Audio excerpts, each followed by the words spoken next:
Hello everyone, welcome to the Story Tales, your place for the best horror stories. For the next hour, I want you to put on your earphones, put your phone face down, and close your eyes.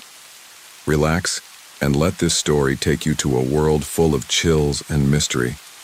I've been listening to horror stories for years, and now I'm here to share the most amazing ones with you. I know you use this video to fall asleep, so before that, like the video and subscribe to the channel. Also, where are you from and what time are you watching? Now get comfortable and relax.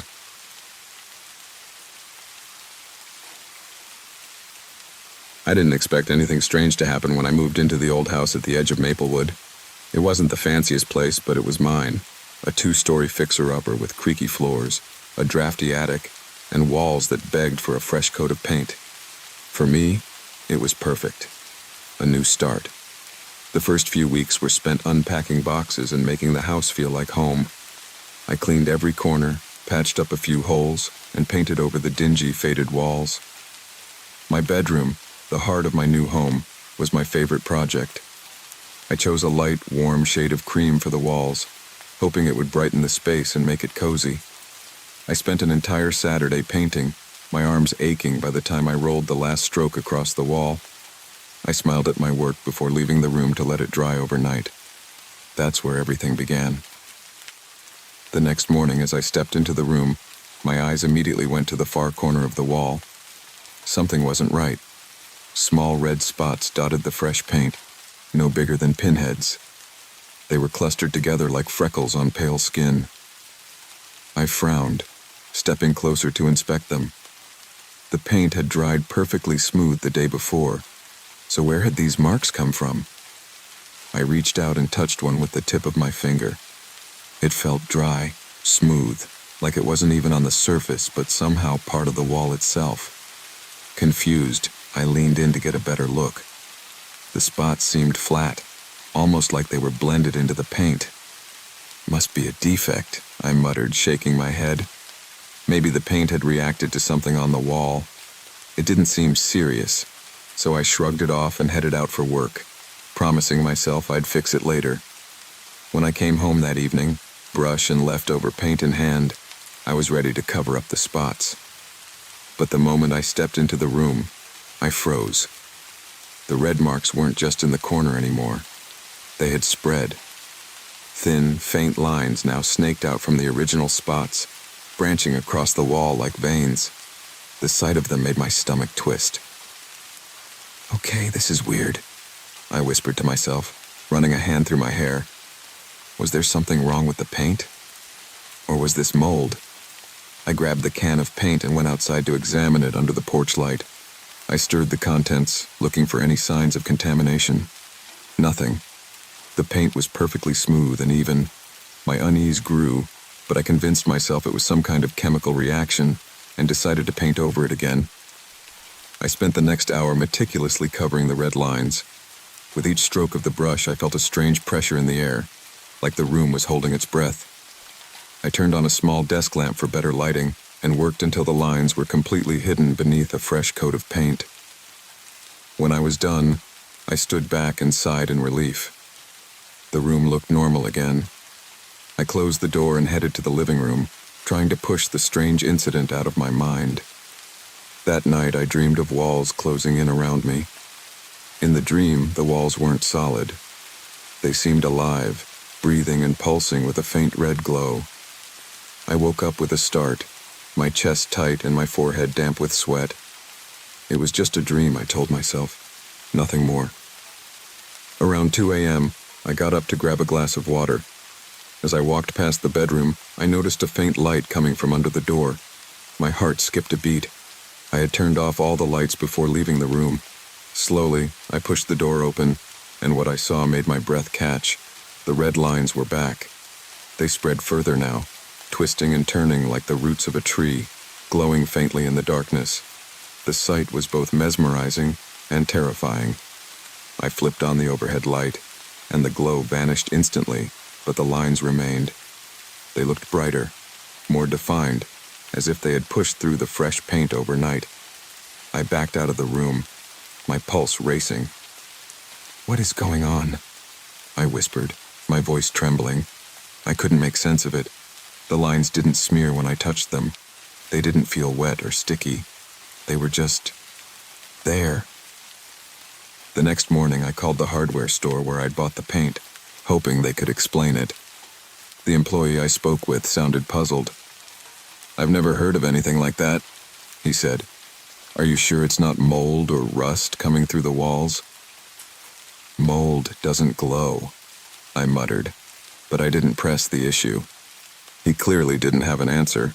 Frustrated and embarrassed, I hung up. Determined to solve the problem, I bought a new brand of primer and paint. I spent the entire weekend repainting the bedroom, taking every precaution I could think of. I sanded the walls, wiped them clean, and applied a thick layer of primer. I painted carefully, covering every inch of the room with fresh, expensive paint. By the time I finished, the bedroom looked perfect. The red lines were gone, and I felt a small surge of pride as I admired my work. That night, I decided not to sleep in the bedroom. I wanted to give the paint plenty of time to dry. I set up a makeshift bed on the couch and tried to relax, but sleep didn't come easily. I couldn't stop thinking about the red marks.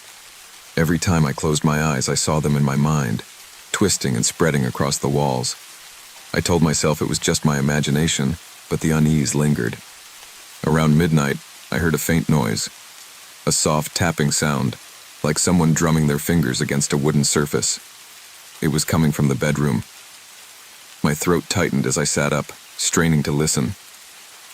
The sound stopped for a moment, then started again, irregular and almost deliberate. I didn't want to go back into that room, but something compelled me to check. I grabbed a flashlight and crept down the hallway, my bare feet silent on the floor. The bedroom door was closed, just as I had left it. I hesitated, my hand hovering over the doorknob. My heart was pounding so loudly, I could hear it in my ears. Taking a deep breath, I turned the knob and pushed the door open. The room was dark, but as I shone the flashlight across the walls, my stomach dropped. The red lines were back, more vivid than ever. They spread across the entire wall now, branching out in intricate patterns that pulsed faintly in the light. It was like they were alive, growing and twisting with a life of their own. I couldn't move. I couldn't breathe. The room felt heavy, suffocating. I forced myself to step forward and press my hand against one of the lines. It felt warm, not the kind of warmth you'd expect from a wall, but something unnatural, something alive. I yanked my hand back and stumbled out of the room, slamming the door behind me. My whole body was trembling as I collapsed onto the couch. I didn't sleep at all that night. Every time I closed my eyes, I saw those lines glowing, reaching out toward me. Something was wrong with that room, something far beyond my understanding, and I had no idea what to do next. I didn't go into the bedroom the next morning. I couldn't. The memory of those glowing red lines twisting across the walls was burned into my mind, and I wanted nothing to do with them. I made my coffee, sat at the kitchen table, and stared out the window, hoping the sunlight would help ease the tight knot of fear in my chest. But no amount of light could shake the unease settling over me. Something was wrong in that house, something I didn't understand. By mid-morning, I had convinced myself to call someone for help. Not the hardware store this time. No, I needed someone who actually understood houses, walls, and whatever might cause something like this. I Googled local contractors and found a small business specializing in old homes. The owner, a man named Tom Peterson, picked up after the first ring. "I don't usually take calls on Sundays," he said, his voice gruff but not unkind. "But you sound worried. What's going on?"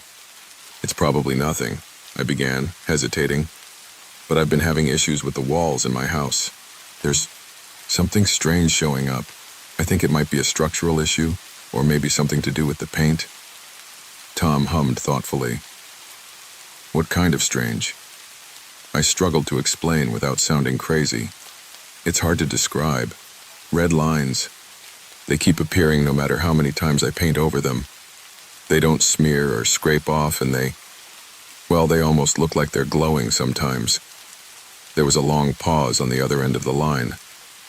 "Glowing, you said?" Yeah, I admitted, wincing.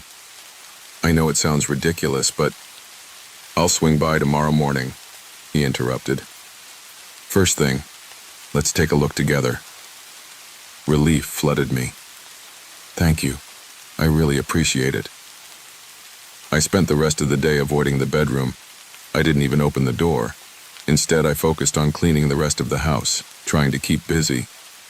I scrubbed the kitchen counters until they gleamed, vacuumed the living room, and reorganized the boxes I still hadn't unpacked. But no matter how much I distracted myself, I couldn't escape the feeling that something was watching me. Every creak of the floorboards, every rustle of the wind outside made me jump.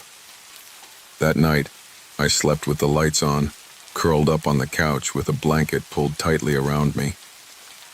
I told myself Tom would have answers. He'd find a logical explanation, faulty plumbing, an old paint reaction, something normal, something fixable. The next morning, Tom arrived right on time, pulling up in a battered pickup truck. He was a tall man in his 60s, with calloused hands and a sun-weathered face that suggested decades of hard work. He carried a toolbox in one hand and a flashlight in the other. Morning, he greeted, nodding toward me as I opened the door. Let's see what we're dealing with. I led him to the bedroom, my stomach churning with nerves. As I pushed the door open, I held my breath, half expecting the red lines to be gone, but they weren't. They were still there, vivid and sprawling across the walls like some kind of invasive vine. In the daylight, they didn't glow, but their presence was no less unsettling. Tom whistled low. Well, I'll be damned. Never seen anything like that before. You think it's mold or something? I asked, desperate for any explanation. He stepped closer, squinting at the lines. Doesn't look like mold. Mold spreads unevenly, and it usually has texture. This is flat, almost like it's part of the wall itself. He reached out and ran his fingers along one of the lines, frowning. It's warm. I nodded quickly. I noticed that too. Tom rubbed his chin, then pulled out his flashlight and began inspecting the walls more closely. He knocked on them at various points, listening to the sound. Walls are solid, no hollow spots, no leaks that I can see. He turned to me, his brow furrowed. How long has this been happening? About a week, I said. It started with a few small spots in the corner. Then it spread. Tom nodded slowly, as if piecing something together. You said you painted over it? Twice. The lines just came back. He stood back, crossing his arms. I don't know what to tell you. It's not something I've ever seen in my 30 years of work. Could be something in the materials reacting, but that wouldn't explain the warmth or the glow you mentioned. My stomach sank. So what do I do? Tom hesitated. If I were you, I'd call an inspector, maybe even an environmental specialist. There's something unusual about this, and I'm not equipped to handle it. The word unusual hung in the air like a storm cloud. I thanked Tom for his time, paid him for the visit, and watched as his truck disappeared down the street. His advice made sense, but it didn't make me feel any better. If a seasoned contractor didn't have answers, what were the chances anyone else would? That evening, as the sun dipped below the horizon, the house felt heavier than ever. I sat on the couch, flipping through my phone, trying to find a specialist who could help. Most of the environmental inspectors were booked out for weeks, and the few who were available seemed more focused on things like asbestos and lead, not mysterious glowing lines. Frustrated, I tossed my phone onto the coffee table and buried my face in my hands. What am I supposed to do? I muttered. The tapping sound started again. It was faint at first, barely audible over the hum of the refrigerator. But as the minutes passed, it grew louder, more insistent. Tap, tap, tap. My skin prickled as I realized it was coming from the bedroom. This time, I couldn't ignore it. Grabbing a flashlight, I forced myself to my feet and made my way down the hallway. The tapping continued, steady and deliberate, as if someone, or something, was waiting for me. I reached the bedroom door and hesitated, my hand hovering over the doorknob. The air felt colder here, like all the warmth had been sucked out of the hallway. Taking a deep breath, I pushed the door open. The red lines were no longer confined to the walls. They had spread to the ceiling and the floor, twisting and branching like veins. They pulsed faintly, as if alive.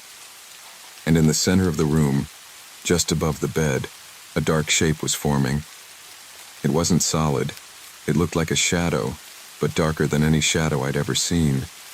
It seemed to shift and writhe, its edges blurring as it floated in midair. My flashlight flickered as I stepped into the room, the beam dimming and sputtering like it was being drained. The tapping stopped. "Who's there?" I whispered, my voice shaking. I didn't expect an answer, but one came anyway. A faint whisper echoed through the room, soft and chilling.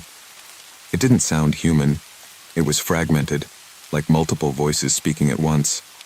I couldn't make out the words, but the tone was unmistakable. Anger. I stumbled back, my heart racing. The shadow moved, stretching toward me like a tendril of smoke. Panic surged through me, and I bolted out of the room, slamming the door behind me. My hands trembled as I pressed my back against the wall, struggling to catch my breath. The whispering continued, muffled by the closed door. I didn't sleep that night. I didn't even try. Instead, I sat in the living room, clutching a mug of cold coffee, my mind racing with questions I couldn't answer. What was happening in that room? And more importantly, why? The first light of dawn crept through the windows, but the cold fear from the previous night refused to fade. I couldn't deny it any longer. There was something in that room, something beyond the realm of what I understood. It wasn't just the glowing lines or the shadow. It was the oppressive feeling of being watched, of not being alone. The house had turned against me, and I didn't know why. I needed answers. More than that, I needed to end this. Staying here wasn't an option, not while that thing was in the bedroom. But before I could leave, I had to know what was happening. Something told me it wouldn't let me go without a fight. I started with the basics, grabbing my laptop and digging into the history of the house. It didn't take long to find the records. The house was over 100 years old, built in the late 1800s by a man named William Grayson, a wealthy industrialist who had moved to the area with his wife and daughter. The records were sparse, but one article from an old local newspaper caught my attention. The headline read, "Grayson Family Tragedy, Mysterious Disappearance Shocks Community." My heart sank as I read the article. In 1893, William Grayson's wife, Eleanor, and their 8-year-old daughter, Clara, had vanished without a trace. The family had been hosting a small gathering that evening, and witnesses reported hearing strange noises coming from upstairs. By the time anyone investigated, the women were gone.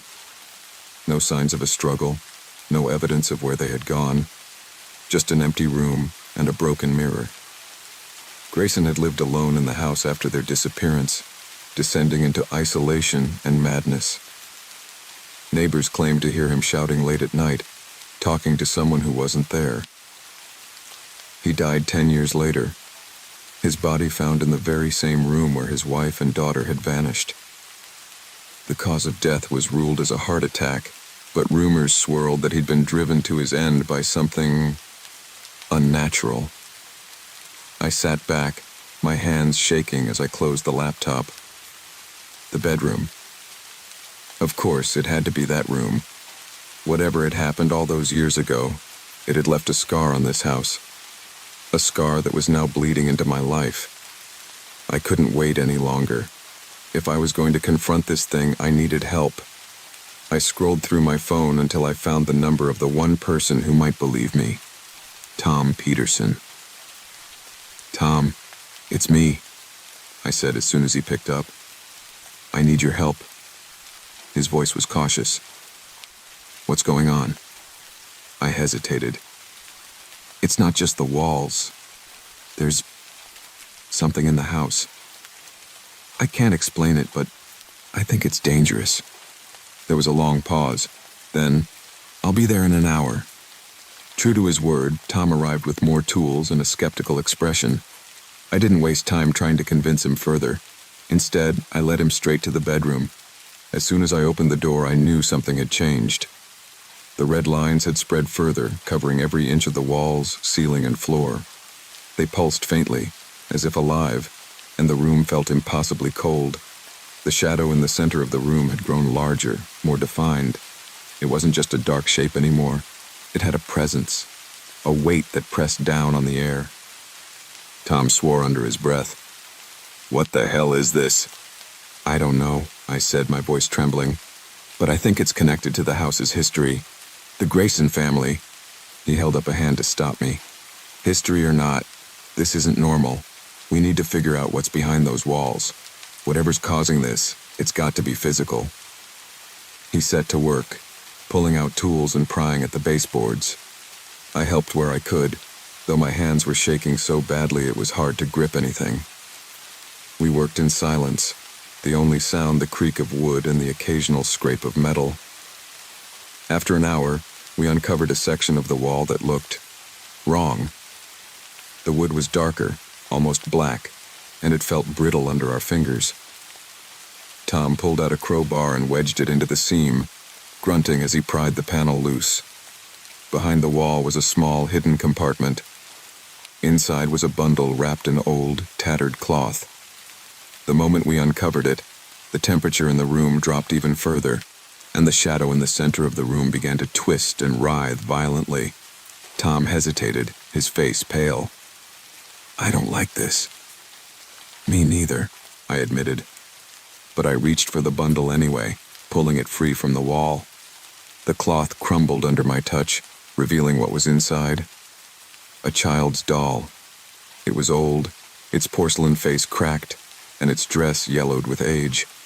But it was the eyes that made my breath catch. They were painted red, the same vivid red as the lines on the walls. As I held it, I felt a surge of emotions that weren't my own. Fear, anger, and an overwhelming sadness. The shadow in the room grew larger, spreading toward us like a living thing. The whispering returned, louder this time, and I could finally make out the words. "Why didn't you save us?"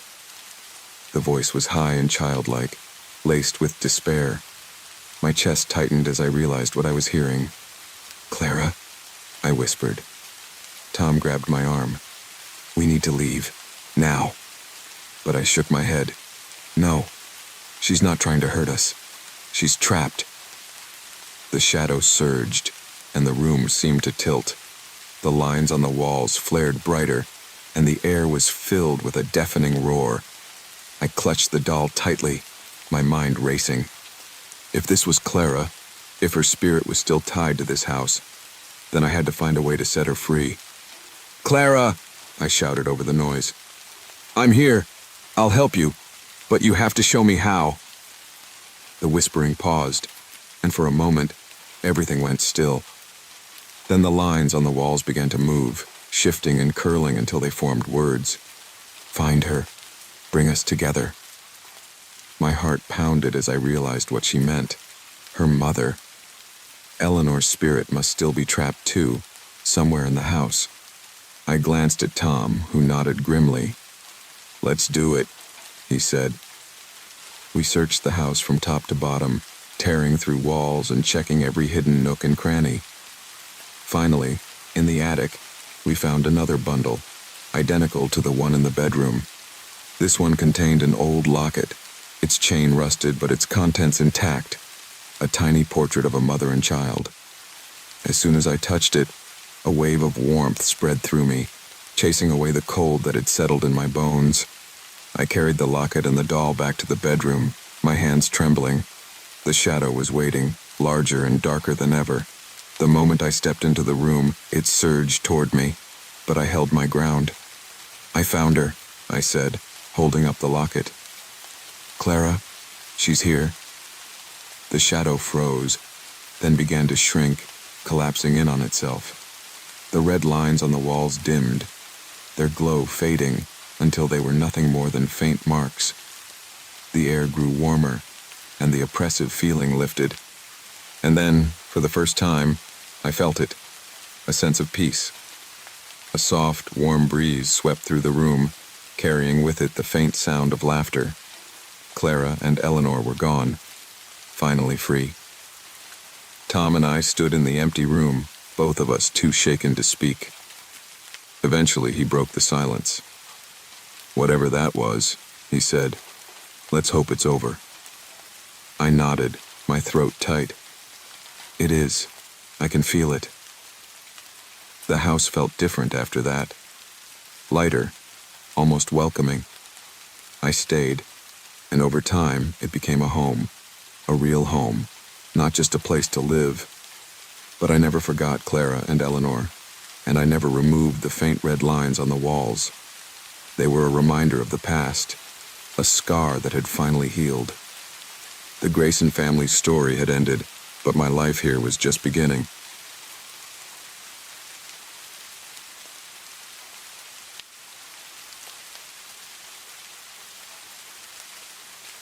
My name is Ethan, and I've never been one to scare easily. Not in the way most people are. I don't flinch at ghost stories or jump at shadows, and I've always prided myself on being the logical one in the room.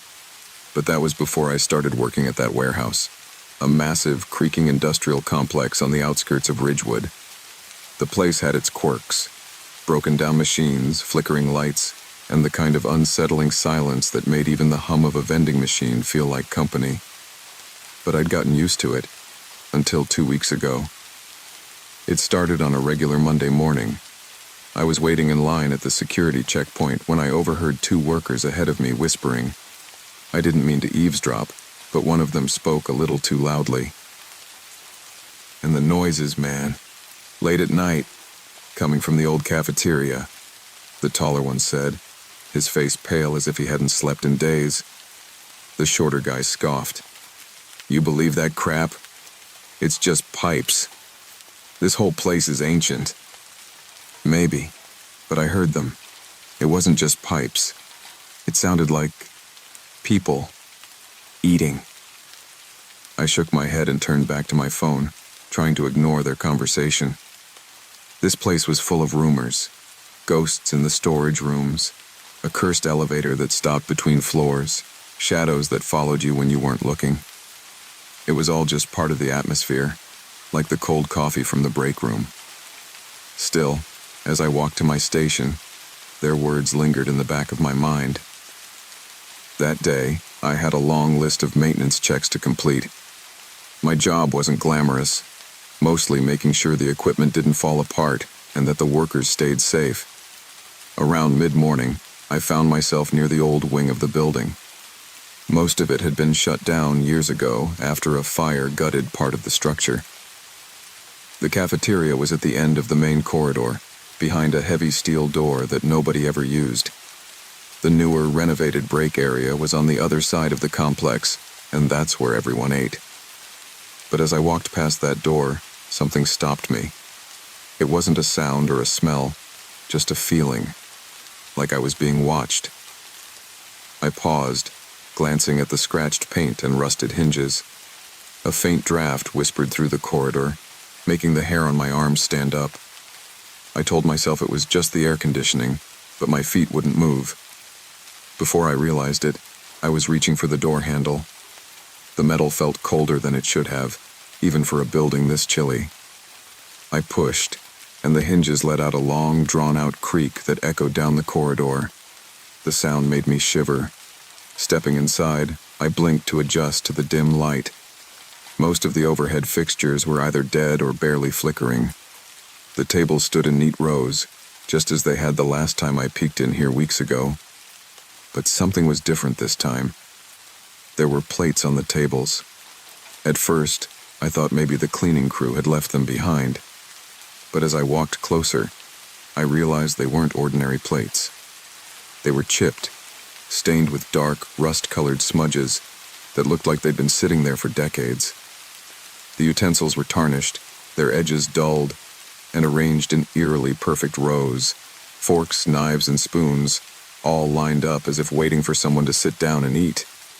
I wrinkled my nose as a musty, stale odor hit me. It was the smell of old food, like something left in a sealed fridge for too long. My stomach twisted. I didn't see any actual food on the plates, just those strange stains.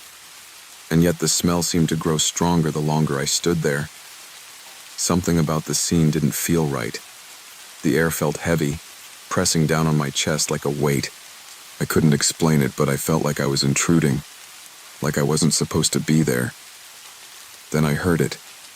A faint clink, like metal against ceramic. My head snapped toward the sound, but the room was empty. I strained my ears trying to catch it again, but all I heard was the buzz of the dying lights. Swallowing hard, I took a few steps toward the back of the room. The kitchen area was separated by a wide metal counter and a small window. I peered inside, my hands gripping the edge of the counter. The kitchen looked like a time capsule. Dust-covered stoves, a refrigerator that hadn't been touched in years, and broken shelves sagging under the weight of old pots and pans. A faint hum came from somewhere in the corner, but the light switch didn't work when I flipped it. The shadows seemed to stretch and crawl as I stood there, my breath catching in my throat.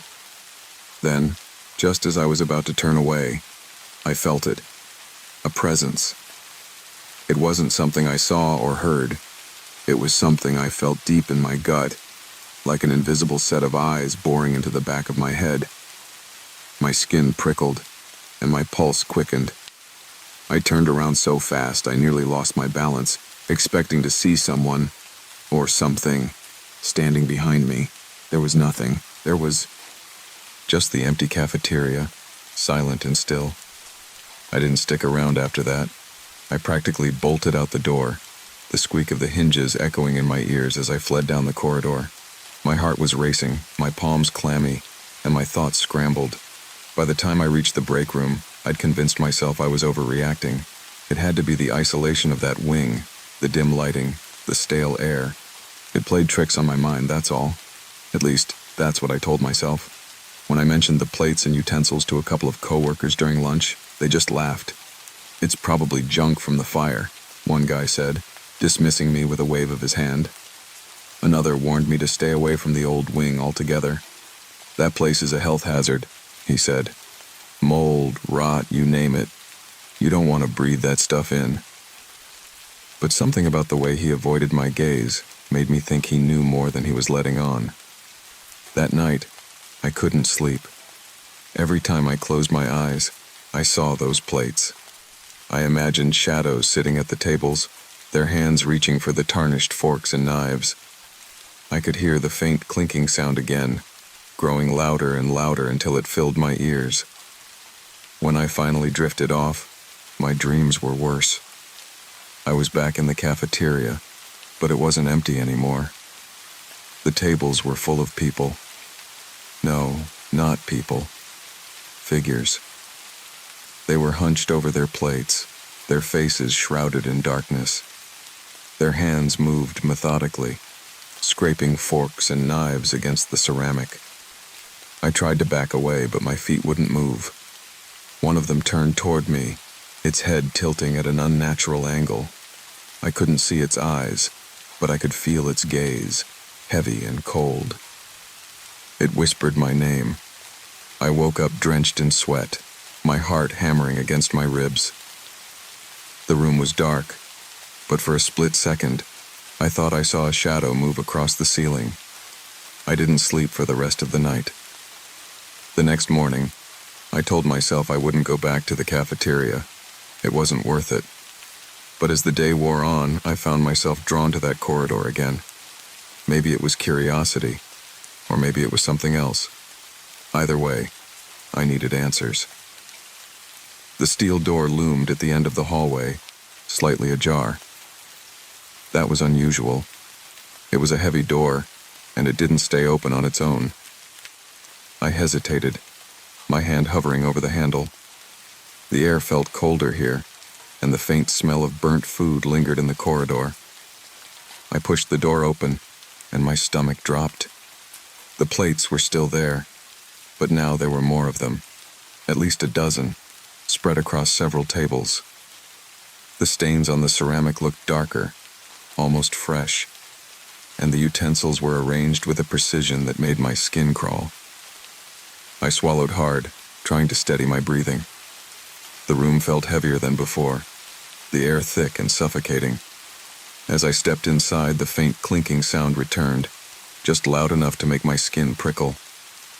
I scanned the room, my eyes darting from table to table, but there was no movement, no sign of anyone.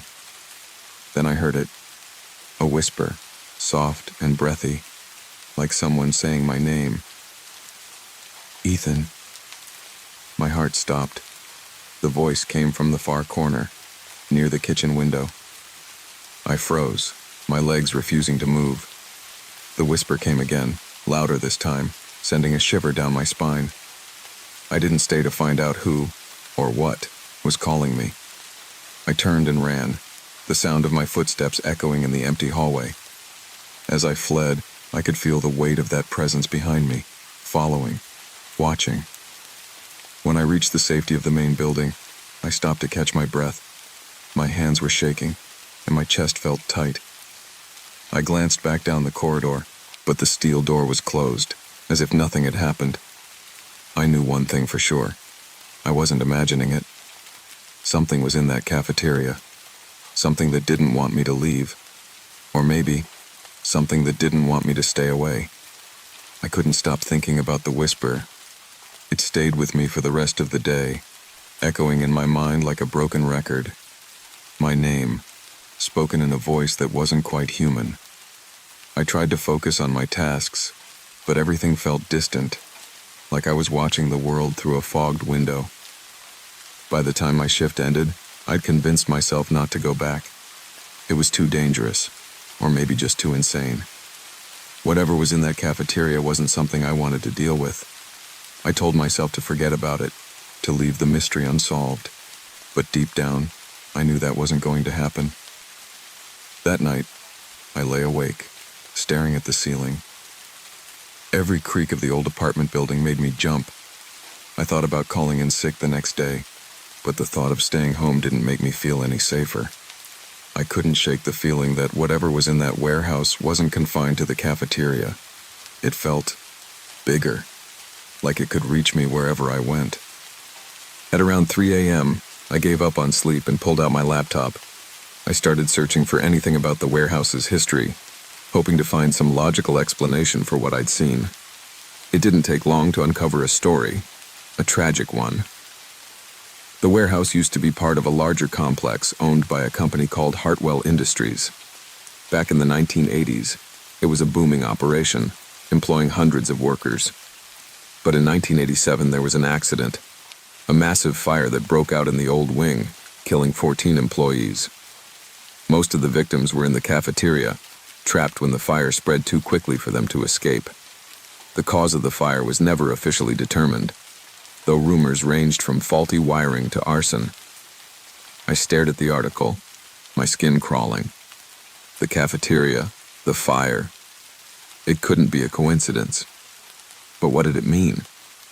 Were the plates and whispers some kind of echo from that tragedy? Or was it something worse? The next morning, I couldn't stop myself. I had to go back. It wasn't curiosity anymore. It was something stronger, like a pull I couldn't resist. I told myself I'd go during my lunch break when the building was busier, and the daylight might make it feel less threatening.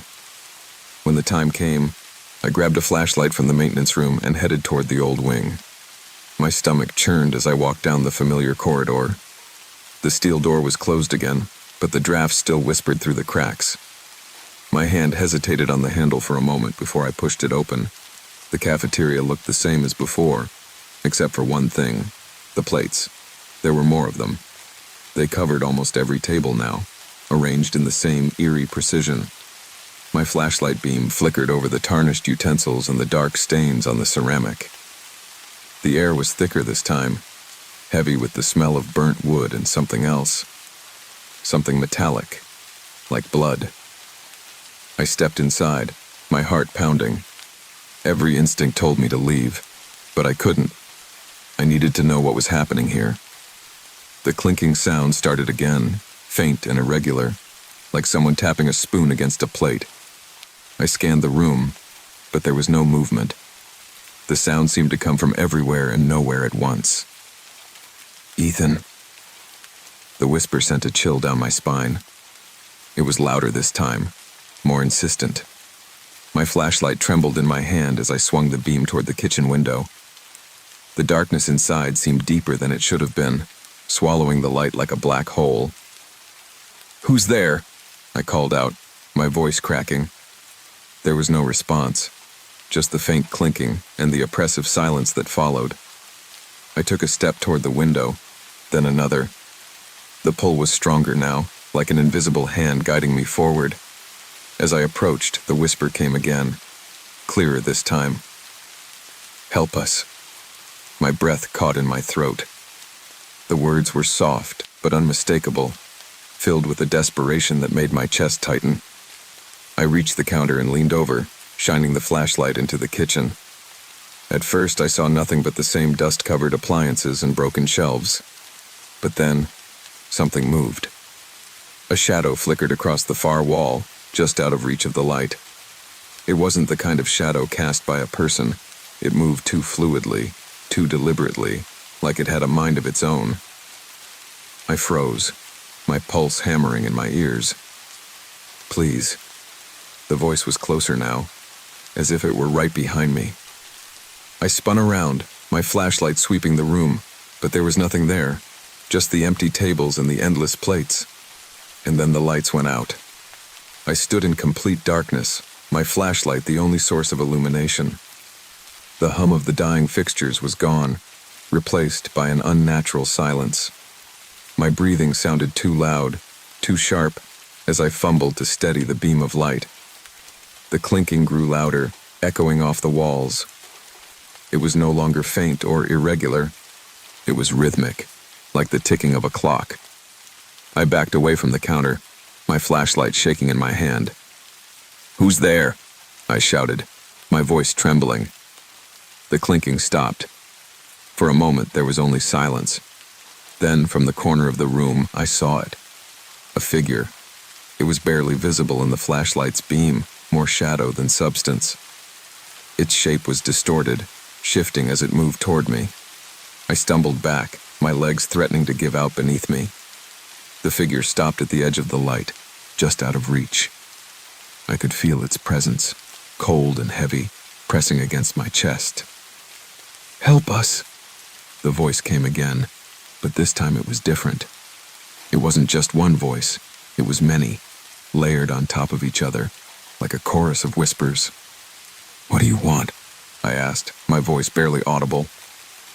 The figure didn't answer. Instead, it pointed toward the kitchen.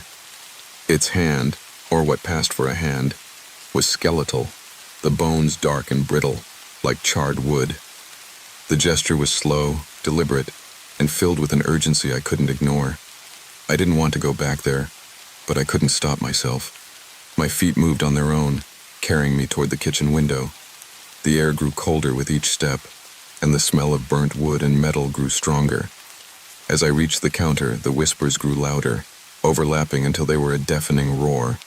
I gripped the edge of the counter, my knuckles white, and shone the flashlight into the darkness. That's when I saw them. Faces, dozens of them, pressed against the glass, their features twisted in anguish. Their eyes were empty sockets, their mouths frozen in silent screams. The sight made my stomach churn, and I stumbled back, nearly dropping the flashlight. "Help us!" The voices cried in unison, their words a plea and a command. I didn't know what to do. My mind was racing, my body frozen. But before I could react, the faces began to fade, dissolving into the darkness like smoke. The whispers grew softer, then stopped altogether. The silence that followed was deafening. I don't remember how I got out of the cafeteria. The next thing I knew, I was back in the main building, gasping for air like I'd just run a marathon. My coworkers looked at me strangely, but I couldn't bring myself to explain. What would I even say? That I'd seen ghosts? That the cafeteria was haunted by the souls of the dead? No one would believe me. Hell, I wasn't sure I believed it myself. But one thing was clear. The whispers weren't going to stop. Whatever was in that cafeteria wanted something from me, and I wasn't sure I could give it to them. As I sat in the break room, staring at the cold coffee in my hands, I made a decision. I needed answers. Real answers.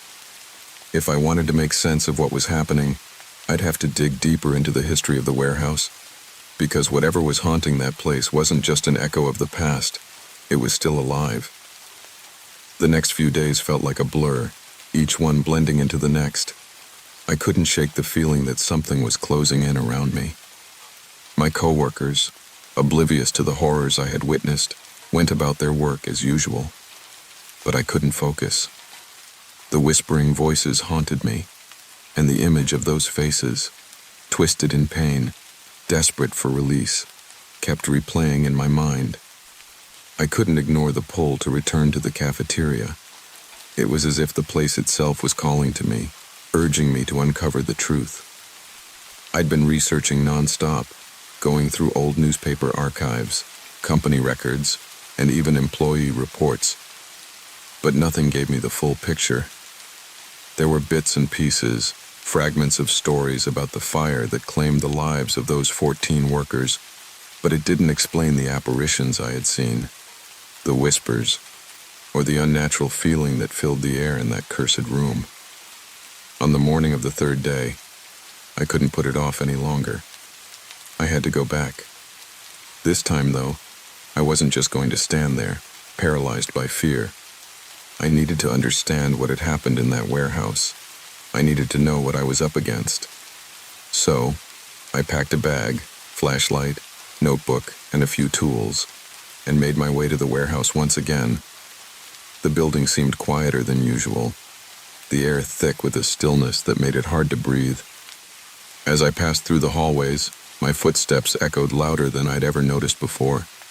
The walls, the floors, everything seemed to be closing in, as if the place itself was aware of my presence. When I reached the old wing, I hesitated. The steel door to the cafeteria was closed, but I knew what waited behind it. I knew that if I opened it, I would be stepping into a nightmare, but I had to. There was no turning back. I took a deep breath and gripped the handle, pushing the door open with a groan. The same musty air greeted me, the stench of stale food and decay mixing with something far worse, a scent of burned flesh, lingering like a ghost from the past. The cafeteria was unchanged, the tables still lined with those eerily arranged plates. The same oppressive silence weighed down on me.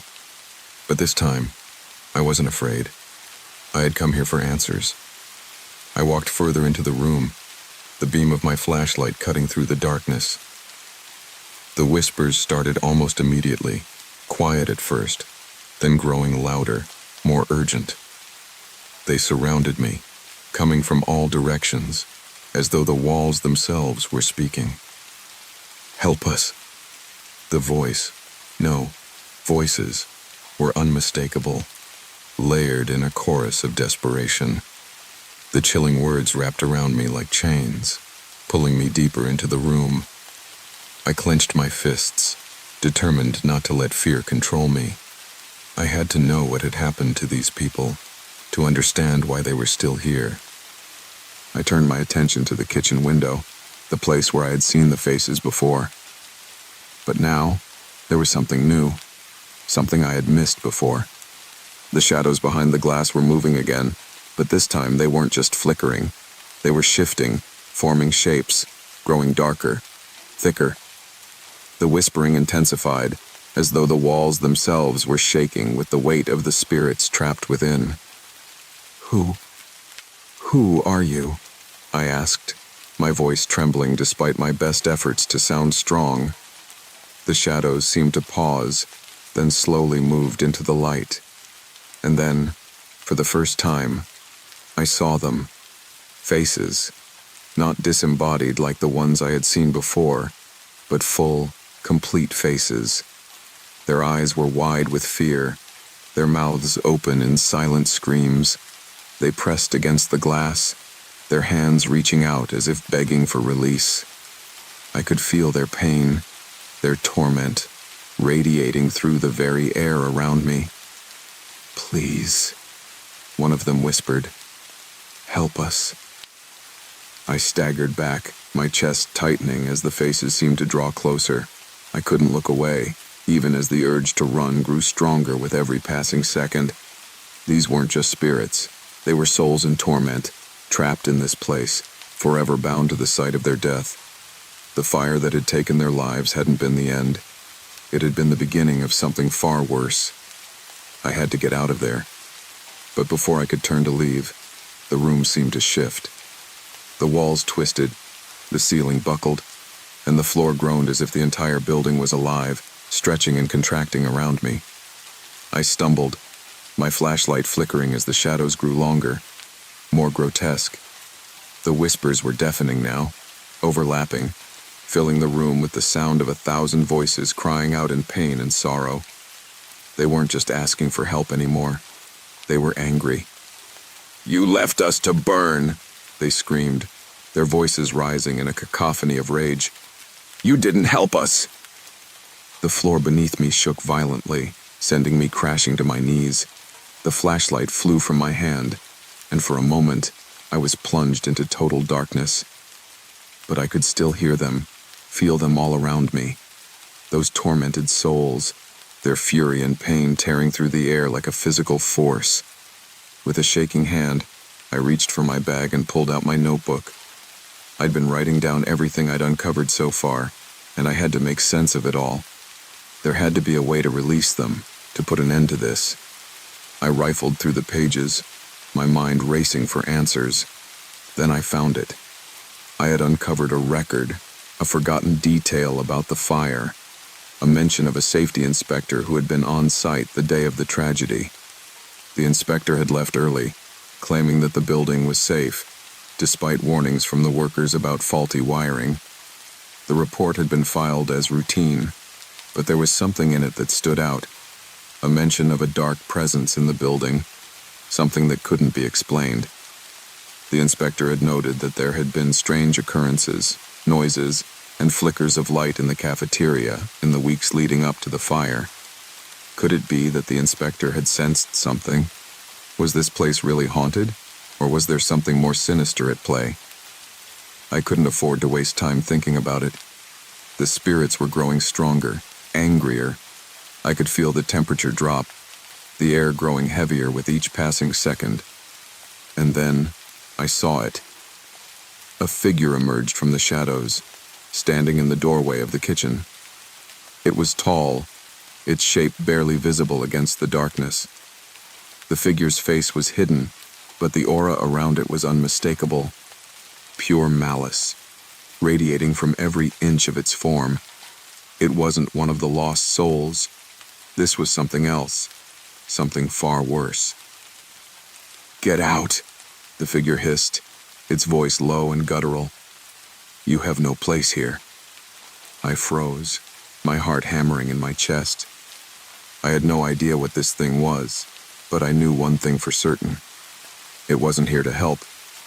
The ground shook again, and the figure advanced, its presence growing more oppressive with every step. It was like the darkness itself had taken form, the embodiment of everything that had gone wrong in this place. Without thinking, I scrambled to my feet and bolted for the door. The room seemed to close in around me, the shadows reaching out, clawing at my legs, trying to pull me back into the depths. I could hear the whispers, the screams, but I didn't stop. I didn't dare to look back. I threw open the door, stumbling into the hallway. The building was still shaking, but I didn't stop running. I ran until I was outside, gasping for breath, the cold night air filling my lungs. My heart was racing, and my hands shook as I clutched the notebook to my chest. It was over. The next day I reported everything I had seen. Of course, no one believed me. They told me it was just my imagination, that I had been working too hard, that I needed to take some time off. But I knew what I had witnessed. The building was still standing, the warehouse still in operation, but I could never go back. Those souls would remain trapped within the walls of that cursed place, forever haunted by the fire that claimed their lives. I left my job that same day. I couldn't stay there, knowing what I knew. And as for the warehouse, it still stands, abandoned and forgotten by most. But if you listen closely, if you're near enough, you might hear the whispers. And maybe, just maybe, you'll see the faces of those who never escaped.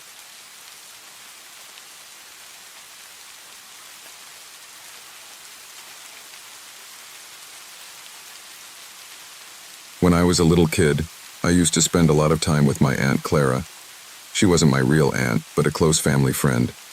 Aunt Clara was one of those warm-hearted people who always had time for others. She'd listen to you for hours and make you feel like the most important person in the world. She was the kind of person who'd always offer a ride to someone in need, even if they were strangers. I guess that's why I never forgot the story she told me when I was about 10 years old. Aunt Clara was in her mid-20s back in the late 80s, and like a lot of people at that time, she loved driving across the state. She often took road trips with her friends, and one summer she decided to drive into the big city for a weekend. The trip was about 2 hours from her small town, and she was looking forward to a quiet drive. On her way into the city, she saw a man walking along the side of the road. It was a long stretch of highway, and it wasn't unusual for people to be hitchhiking. The man, who seemed to be in his late 30s, was tall, wearing a denim jacket, and had a backpack slung over his shoulder. He was looking down at the ground as he walked, and his shoes were worn out, like he had been traveling for a long time. Now, Aunt Clara had a good heart. She was always the type of person to help someone who needed it. She pulled over and rolled down her window. "Hey there," she said. "Do you need a ride somewhere?" The man looked up, his face softening into a nervous but grateful smile. He didn't seem dangerous at all, just tired and a little shy. "Yeah, I'm trying to get to the city. Been walking for hours. I'd really appreciate a lift." Aunt Clara didn't hesitate. She unlocked the passenger door, and the man tossed his backpack into the back seat before hopping in. They didn't talk much at first, but Aunt Clara didn't mind. She was used to driving alone, and sometimes the quiet was nice. But as the drive went on, they started chatting about small things, about her hometown, about how she worked at the local diner, and about his life as a traveler. He didn't have much to say about where he was going or why he was hitchhiking, but he seemed polite enough. As they got closer to the city, they stopped at a small pit stop for some food. It was late, and the place was almost empty except for a couple of truckers at a table in the corner. The man looked a little uncomfortable when Aunt Clara offered to pay for his meal, but he eventually accepted. Aunt Clara told me that she noticed how flustered he seemed, like he wasn't used to kindness from strangers. Still, she wasn't bothered by it. It felt good to do something nice. When they finished their meal, they got back into the car and continued on their way. The man didn't talk much after that, but Aunt Clara didn't mind. She was just happy to be doing something kind. As they entered the city limits, she turned to him and asked where he wanted to be dropped off. "Just downtown will be fine," he said with a smile. When they reached downtown, he thanked her over and over, and Aunt Clara couldn't help but smile. She had done a good deed, and it felt nice to help someone out. But then, just as she was about to drive away, the man looked back at her and asked, "Could I get your phone number? I'd like to keep in touch and maybe catch up one day." Aunt Clara felt a little surprised, but she was happy to do it. She wrote down her number for him, and he left with a wave, disappearing into the crowd of people in the city. Everything seemed so normal and nice. Aunt Clara said that it was one of those moments when you just felt good about the world, like helping someone made everything feel right. A week passed. Aunt Clara went about her life, forgetting about the man and the ride. But one evening, as she was sitting at home, the phone rang. It was late, but she picked it up anyway. "Hello?" she said, wondering who it was. "Hey, Clara, it's me," the man's voice said, a bit too casually. Aunt Clara felt a chill go down her spine. She hadn't expected a call, but she was polite and asked how he was doing. The man didn't let her speak much. "You should be really thankful," he said, his voice sounding strange now. You should be thankful you were raised so nice. You see, when I first got into your car, I was planning on doing something terrible. I was planning on hurting you when we stopped at that diner. I thought I could take your car, get rid of you, and just go on my way. Aunt Clara was frozen in shock. She had no idea what he was talking about. This man, who had seemed so polite, so grateful, was talking about something horrible. But then, he continued, after you treated me with such kindness, after you bought me dinner, I couldn't do it. I couldn't bring myself to hurt you. You made me realize that there are still good people in the world, and I couldn't take that from you. Aunt Clara's hands shook as she held the phone. She didn't know what to say. She felt both grateful and terrified at the same time. I just wanted to thank you, the man said, and to tell you that I couldn't live with myself if I had hurt you. Before Aunt Clara could say anything, the man hung up. She sat there, staring at the phone in disbelief. From that day on, Aunt Clara never forgot the man. She would tell me this story every year when I was a little older, always with the same look in her eyes. She would tell me how kindness can change someone, but also how you never really know who you're helping, or what they might have planned. It was a scary thought, and it always stuck with me. I never forgot it either. The idea that someone could be so close to doing something awful, and yet, one simple act of kindness could change everything. It made me wonder how many times we've been in situations where things could have gone differently, where kindness or something small changed the outcome. And every time I hear about someone hitchhiking, I can't help but think of that story. Because sometimes the people we help have secrets of their own, and you never know how one simple act can change everything.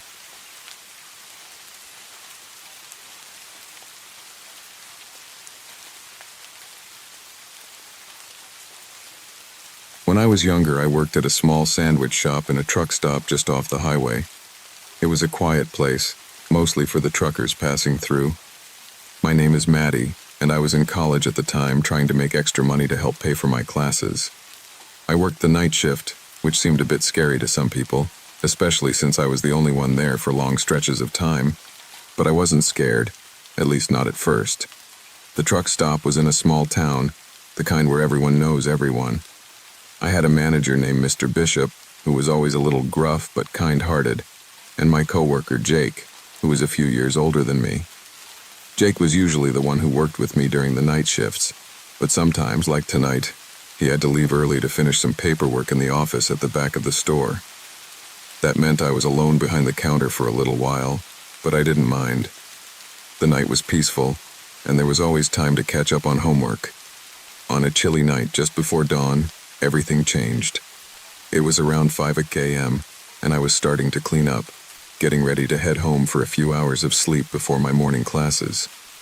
The truck stop was almost empty.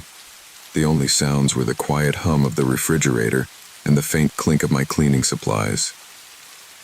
I was wiping down the counter when I noticed a man walk in.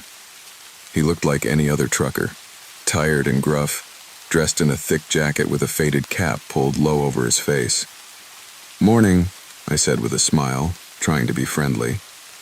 "What can I get you?" He smiled back, though there was something strange about it. His eyes didn't seem quite right, like he was looking through me instead of at me. But I didn't think much of it. It was still early, and I was just glad to have someone come in. "I'll have a turkey sandwich, please," he said in a deep, gravelly voice. I nodded and started making his sandwich. We chatted a little as I worked. He told me he was driving all the way from New York to Wisconsin, a long trip. He seemed nice enough, asking how my night had been. I told him it had been pretty quiet, as it always was. I wrapped up his sandwich, added a drink, and gave him a little discount. It was the end of my shift, and I was happy to send him off with a smile. Then things got weird. I reached for the change when he suddenly grabbed my wrist. His fingers were cold and his grip was strong. Too strong. I tried to pull away, but he yanked me across the counter. I stumbled, hitting the floor hard. My heart raced, and I couldn't quite believe what was happening. This wasn't part of the usual night shift at all. "Let go of me," I shouted, trying to free myself, but he only tightened his grip.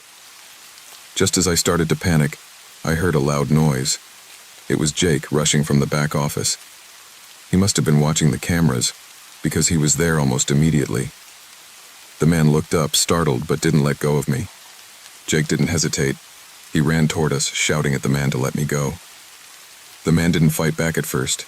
Instead, he let go of my wrist, but he moved fast, running for the door. Jake chased him outside, but he didn't go far. He knew better than to follow too close in case the man had a weapon. As soon as he was sure the man was gone, Jake ran back inside, locked the door, and shouted for Mr. Bishop to call the police. I was shaken, my wrist sore, but I was okay. Jake stayed with me, comforting me until the police arrived. They took my statement and watched the security footage, but the man was long gone. They searched the area, but found nothing. No trace of him, no sign of what he was doing there. It was like he had disappeared into thin air. Even though the police didn't find anything, I couldn't stop thinking about what had happened. My mind kept racing. Who was that man? Why had he tried to hurt me? I felt uneasy every time I closed my eyes, like he might appear again. The next day, after I'd calmed down a bit, I put in my 2 weeks' notice. I just couldn't stay there anymore. The truck stop had always felt like a safe, quiet place, but now I couldn't shake the feeling that something was off. After everything, Jake and I still worked together for the rest of my time there, but I couldn't help but feel different. The truck stop that had once seemed like just another job became something else entirely, a place where something dark had happened. Mr. Bishop changed the rules after that too. From then on, there were always 2 employees working at night. It wasn't just about safety, it was about peace of mind. I never went back to that truck stop after I left. Even though I only lived a short drive away, I couldn't bring myself to go back. The memory of that night stayed with me for years. Now, whenever I hear a trucker talking about a sandwich shop in the middle of nowhere, I can't help but remember that strange man. I hope no one else ever has to meet him like I did.